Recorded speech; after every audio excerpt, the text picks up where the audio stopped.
Hi, I'm Nid and I am a karma guide and business consultant, and this month I want to talk to you about your brand and your business name. So I've done more legal technical videos before around branding and trademarks and copyright, so please do have a look at those if you want to think a little bit more about those technicalities. In this video, we're just going to touch on a couple of aspects around deciding your branding and how it is that you can make it the most all-encompassing of what it is that you are here to share in this life. So the first tip that I wanted to share with you is thinking about your core wound. So most of us come into this life with some degree of key lesson that we seem to repeat and repeat throughout life. And some modern day sayers would call it the mess in your life is often your message. So it's the same principle. You want to use this because it's going to be the place that you're going to be getting the most wisdom, the most knowledge, and the most experience that you can talk to and therefore share. And the best way that we learn is when we teach, is when we share and give that knowledge with other people. So even if you don't see yourself as a teacher, but you're a healer or you work in some other wellness modality, it is through whatever that core message is that you are going to be sharing those kind of angles of what it is that you do. So that might help you a little bit with maybe the look and the feel, the name of what it is that you want to offer, or maybe coming up with a tagline and some of the hashtags that are going to go with your brand. So start with that just to help you get a sense of what it is that you are about, that you seem to talk a lot about, that you seem to repeatedly experience as a learning lesson and find yourself talking to it because you're trying to process and understand it yourself. The next thing I'm going to jump onto from that hashtag kind of short tagline approach are symbols that you might want to use to help you build energy around what it is that you're going to offer. So you might find that there's certain images, certain symbols, certain colors that really resonate with you, that help you with learning that core wound, that message, certain words that you really love, that you're really drawn to. So start to just build a little portfolio, even if it's just in your awareness, or maybe you want to make a Pinterest board, and begin to collect what those words, what those images are, and start to see how that looks. What's a common theme? And when you're in different moods and different mindsets, how is it that that resonates and fits with you? You'll want to be unique. You won't necessarily want to use something that's already made, but at the same time, there are really good common symbols that can portray and give across a lot of messaging to people's subconscious minds. So be aware of the symbolism that you might be choosing. Does it resonate with you? Then it's going to resonate with your people. And that comes on to my third point. Who are your people? So maybe you kind of know who they are. Maybe you've decided that you think they're going to be a certain group of people. And you might want to explore that group of people. You'll also want to look at yourself, look at your journey. What is it that you've been through and the messages that should have been gratefully received by your ears at those different points? Because those are the kind of people and the kind of message that you're going to be wanting to share. So get a sense of who you were, and those are going to be your kind of people. They may not be in a set work environment, a set geographic place like you. It's the energy, it's the thought, it's their mindset, it's their emotional state. That is who you're looking towards. So you want to be thinking about who are those people like you. They don't have to all be mums. Maybe you're a mum, but maybe they're not mums, but they've got similar energetic and emotional resonance to what you've been through.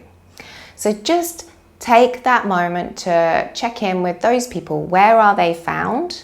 And what kind of things do they look for? Like, what did you used to look for? What were the things that you used to like that inspired you and lifted you up? So that then brings us into the legal and traditional marketing speak of competitor research. So looking at people around you in your industry. Personally, I don't find competitor a very good word. It's an old kind of paradigm word that has a low vibrational energy to it. I much prefer to work at what inspires me, what uplifts me, where do I want to move into. We're often looking at wanting to move our energy into a new place, and that means we want to connect with people who are in that place we're trying to move into. So look at what inspires you, do your own thing in that field. But get a sense, again, what are the colors? What are the language that they use? Like, where are they? And again, use that in your Pinterest board with those symbols, with those tags. Like, what is it that's going to uplift and move you into that? And that's going to inspire your people to come to you, right? So what is it that's going to make them go, oh, I want to go to you, because you're doing the same thing that uplifts you. So be really aware of what it is that you're going to portray, is because people are going to resonate at being drawn upwards towards you. When you're looking at those competitor choices, be aware of sarcastic or kind of too many double entendre type jokes in your branding. It lowers the vibration that you're going to be sharing. So just be mindful that that may be a little bit of a flag for you of an area of self-worth that you need to explore, because that's going to resonate in your branding and that's going to deter people from coming to you and put them onto someone else. So notice where it is that maybe you're taking to yourself a bit sarcastically, maybe a little bit too jokily, and do the work in that area so that when you embrace all of yourself, you do it joyfully and lovingly, and that you feel the energy and the vibration that you're creating is something you're really excited and you resonate, is just gonna lift you up in such a way every time you look at it, let alone when they're gonna look at it. And that brings me to my final point around your branding, which is whether you have an aversion to something in your own taste. So maybe there are certain colors you really don't like and you're like, oh God, that color is really, really, ugh, you know. Then you probably also want to look towards that as to why you dislike it so much. Because again, that's a place that you may need to work into in order to open up your audience so that they can resonate through the whole rainbow of what it is that you offer.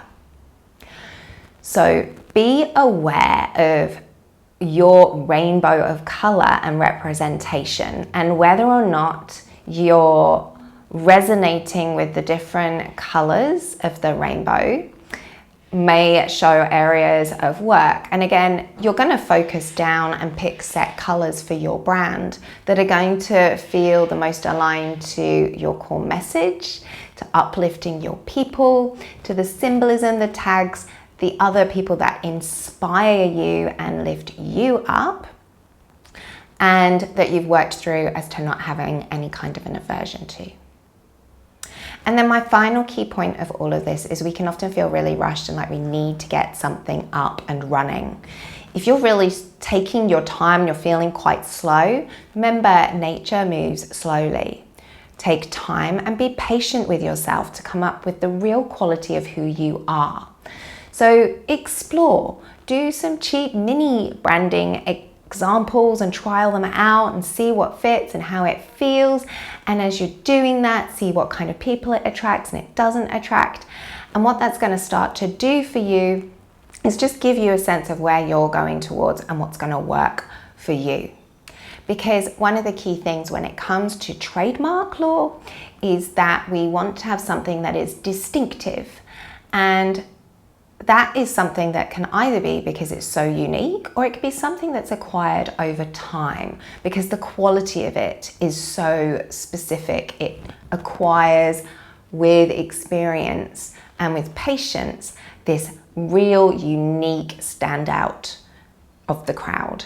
And perhaps that's what you're here to do, is to be someone who takes time, like a fine wine, to mature into your brand.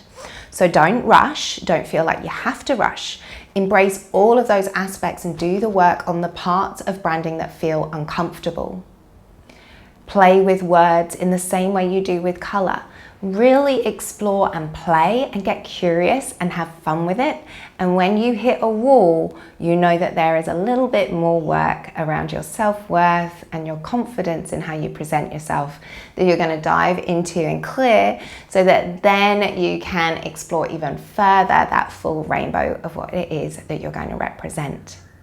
And then when you've got that clear colour, look and feel, you've explored it, you've got the words down, you've got the name of your brand down, then you're going to check out those trademark videos and do a couple of those legal checks around whether or not other people are doing it already, have something similar, and whether or not it might be a bit confusing, and how may you need to explore setting yourself apart a little bit further. I hope that's helped.